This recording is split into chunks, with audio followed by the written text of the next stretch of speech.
This is not a dinosaur egg, but rather a chunk of high-quality flint that is completely covered in chalk. It took me a while to crack this rock, but once I exposed the flint on the inside, it was easy to work around the whole piece.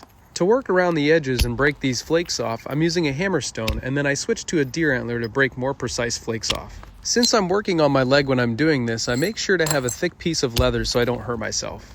If I misstrike, I could give myself a bruise, and these flakes of flint are really sharp, so it's important to protect myself from them.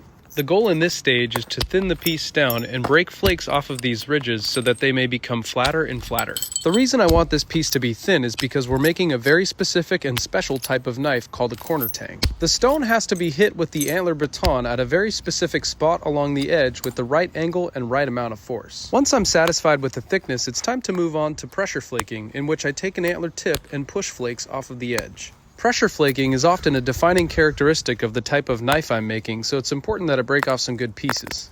Now it's time to form the two notches that make this style so unique. This type of knife has two asymmetrical notches in the corner of the bottom. Archaeologists are unsure if these knives were hafted to handles or if they were handheld and tied with a strap like this. It makes more sense to me for these to have been used like this because you can switch between using your hands and cutting.